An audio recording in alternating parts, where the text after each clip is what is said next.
Now this happened in my senior year of high school when I was 17 years old, about to turn 18. I'm a 5'3", 90-pound female who, from a very early age, has been lusted over by much older men. So by 17 years old, I had been experiencing it for 6 years now. So by that age, I was already very used to the really creepy gazes that I would randomly receive out in public.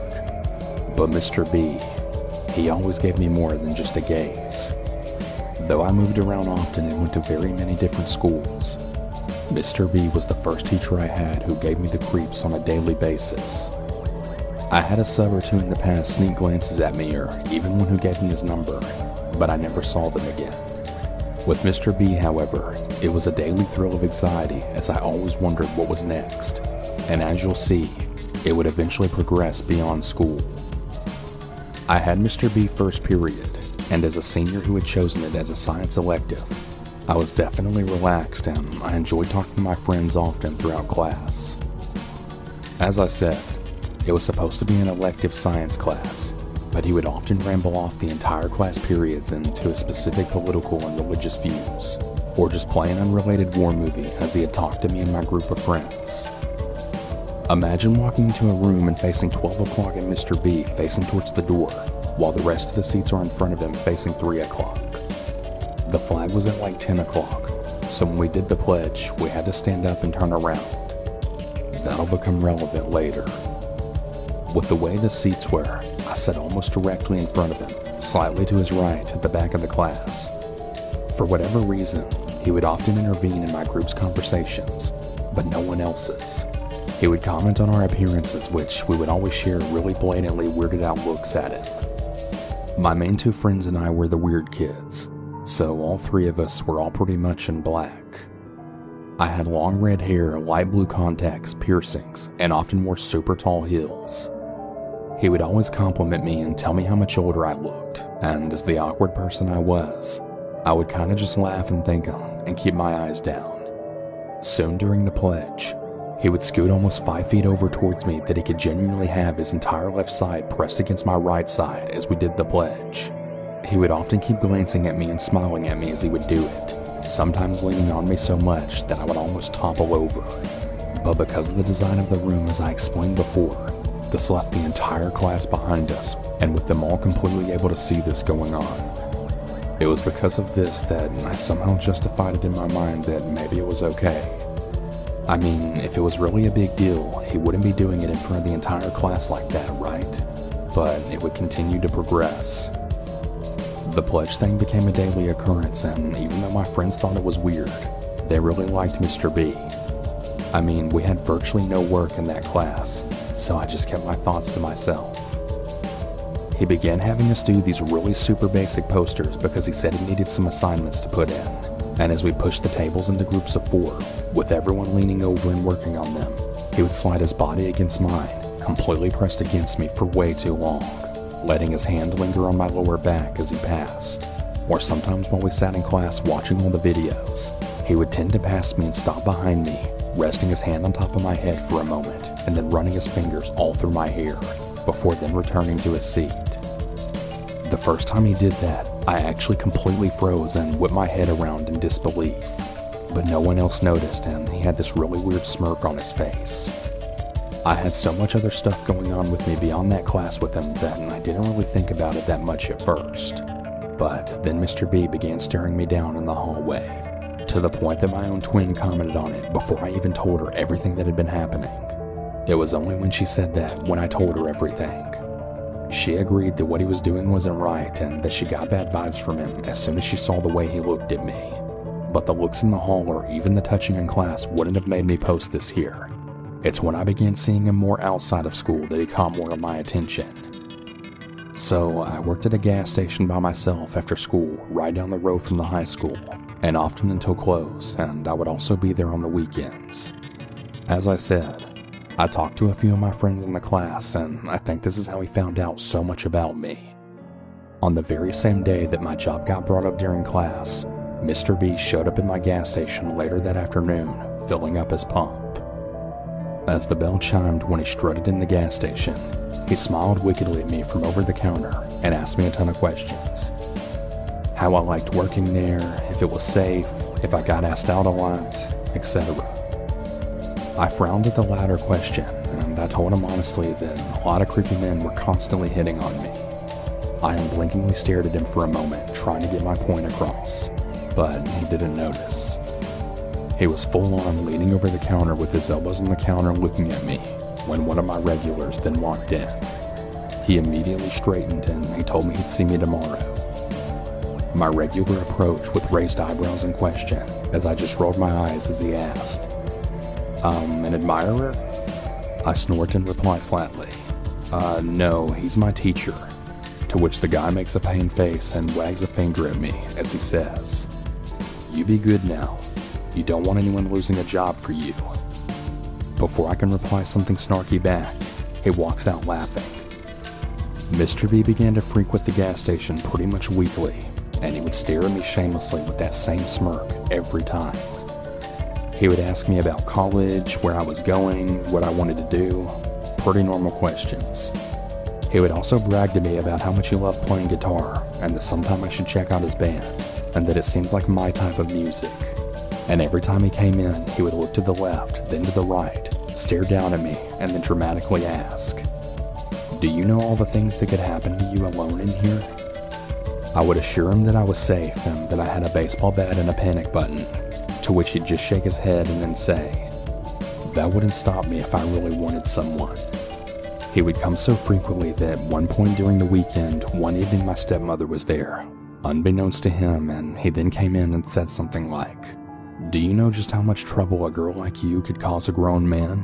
And then referencing the song playing on the radio, he added, "You make a grown man cry." To which my stepmother stepped out of the back and snapped, "Excuse me?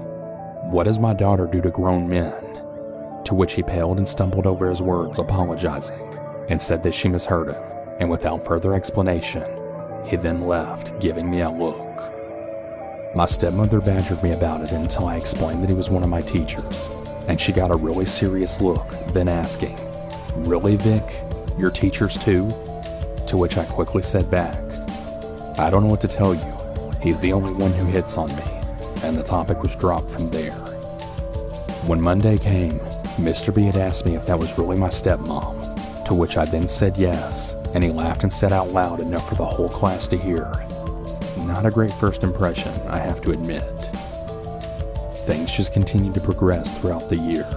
Seniors got out close to a month before the rest of the school, so with only a few days left, I was really enjoying the time I had left with my friends in that class, especially since they wouldn't be graduating yet.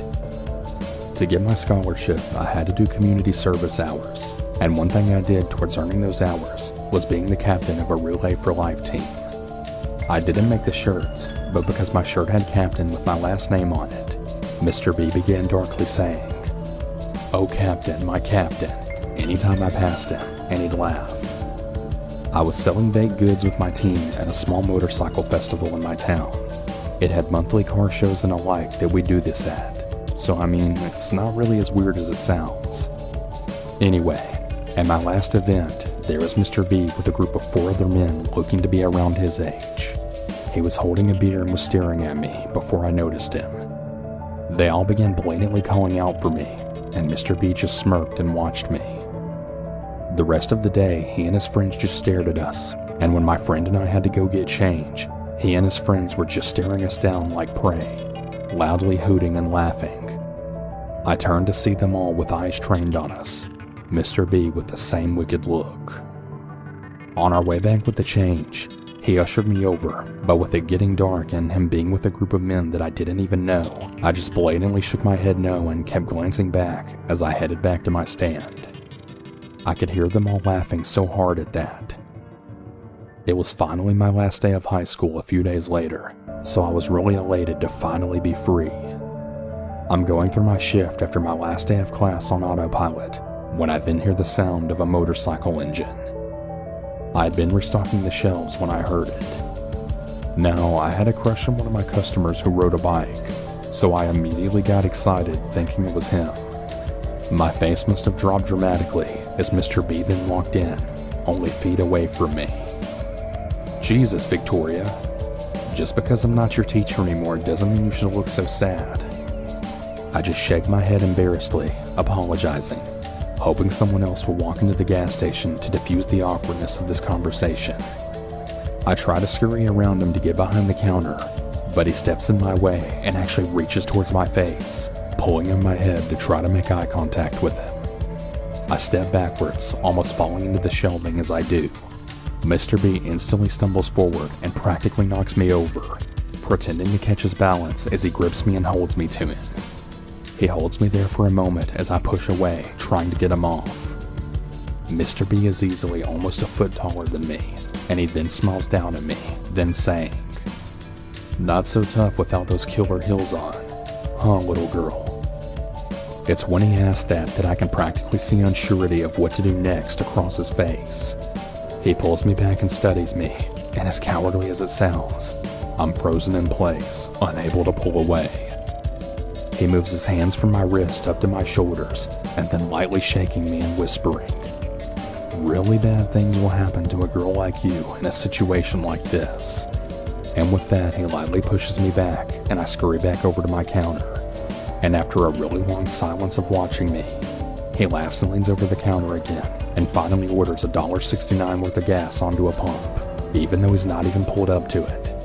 And as I hand him the receipt, he holds onto my hand, not letting go. He then says, "My first name is Ryan. If you ever want to message me on Facebook, we could listen to music and have some fun. And you," he says, looking me up and down, "be safe, Captain Red. You never know what can happen." He laughs again and actually squeezes my hand before walking out and revving up his bike. He looks at me through the glass door and actually has the audacity to blow me a kiss. He never got the gas. I was really afraid that wouldn't be the last of him, but it was. He came off and on during the summer before I left, but I worked the evenings and we were so busy we actually had 2 people working at a time, so he never said anything provocative ever again. Looking back, I really wish I would have said something, but so many people liked him, and as I said before, he would make it seem okay by doing it in front of the class.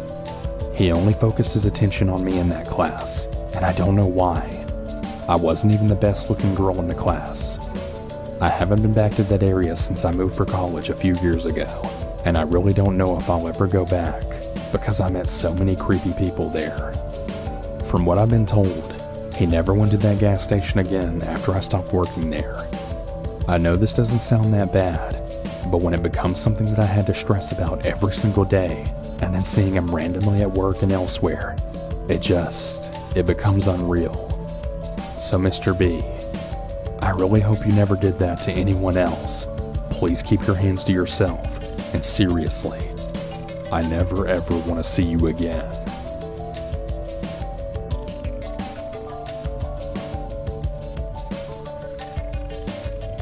One of the creepiest events in my own experience that I can recall happened when I was about 9 years old, late 1978 or early 1979 if I am not mistaken, which would have put me in the 4th grade at the time. Just a bit of background information on my school here. It was a newer school for my district at the time, and I guess as an experiment in innovative architecture, the school had no square angles in the walls at all. Rather, for simplicity's sake, imagine a U shape where the opening of the U faces onto the parking lot, but where there were hexagons attached to the outer edge of the U. Each of those hexagons was called a pod, and each pod was divided into 6 classrooms and one central area for that pod, from which a person could see into any of the 6 classrooms at one time. The playground was the entire area outside the U-shaped collection of pods, first being blacktop and then, further out, grassy field. Critically, this meant that if you were very close to the pods, it was possible for someone else, also close to the pods, to be within 20 feet of you and still be hidden around the bend of the wall. So on this day in 1978 or 1979, my school had open house or parent-teacher conferences. This is when parents were welcome to come to the school and talk with one another, especially with their children's teachers, and to see how their child or children were performing in the school. My mom never missed one of these, and this day was no exception. We went to the school and saw all the teachers and kids and parents gathered in the cafeteria. After whatever general address the principal had to make, everyone went their separate ways to meet one-on-one. My mom had teachers to meet for 2 children, for me and my older brother, who was 1 year ahead of me. When we met my teacher, Mrs. Holbrook, my mom brought me and my brother into the classroom. She apparently had good things to say about me, and we were done quickly. But when we met my older brother's teacher, Mr. Covey, for some reason my mom told me to go out on the playground and play. My brother remained in the classroom with my mom and his teacher. It was still light outside, so all seemed okay. However, by this time an hour or more had probably passed since the principal's speech ended. Any parents who attended for that only, or who only wanted to meet a single teacher briefly, had done so by now and left. The playground area was devoid of people. Naive little boy that I was, I just walked around the pods like I was in my own house, and I stayed close to the outer wall of the pods for no real reason. All of a sudden, without hearing or seeing anything to prepare me for what was about to happen, I was pinched across the back of the neck very hard. The hand that held me seemed too strong for me to break away, and I didn't even have time to try before a voice whispered in my ear to stay still and not turn around. I nodded as best as I could. Then the voice told me to walk, and it led me around the pod to within sight of the parking lot where a few cars remained. The voice asked me if I saw the green car, the station wagon with wooden paneling on it. I did and indicated so. The voice told me, "Walk to that car, get inside and wait there. Do not turn around. I will be right behind you, and if you turn around, I will know you did. Do you understand me?" All the while the owner of the hand and of the harsh whispers squeezed my neck harder at intervals to add emphasis to certain points. The person then sent me walking to that car. I think I know how the condemned, dead man walking must feel. I was a naive boy, but not so naive as to believe getting in that car was a good idea. On the other hand, I felt sure that turning around was death if the owner of that voice was still really there. I had gotten halfway to the car when I wound up freezing, unsure what to do. I just stood there crying, which was already an improvement over the extraordinary fear that preceded it. I don't know if I stood there seconds or minutes, but eventually I turned around. Nobody was there. I figured they were back around the pod, peeking, waiting, but my mom was that direction also, so I swung way out into the playground area and walked carefully back around. Somewhere near where I was originally pinched were 2 boys a year ahead of me, my older brother's age, playing marbles, Roger and another boy whose name I never knew. I avoided them, feeling sure they, Roger particularly, were probably the ones who had pinched me, but I am sure at some point they noticed me passing them at a distance. They did not react at all. In fact, my brother talked about Roger much later by chance in terms that caused me to believe he was a nice guy. Probably as importantly, later reflection led me to consider the whispered voice and the powerful hand to most likely have belonged to an adult male, not to a fellow child. But why did that fool want me in Mr. Covey's car? Mr. Covey was in a conference with my mom, so it was not his doing. My only other guess was my 3rd grade teacher, Dr. Schofield, who had once grabbed me violently when I got up from my chair in class without permission while he was in a bad mood.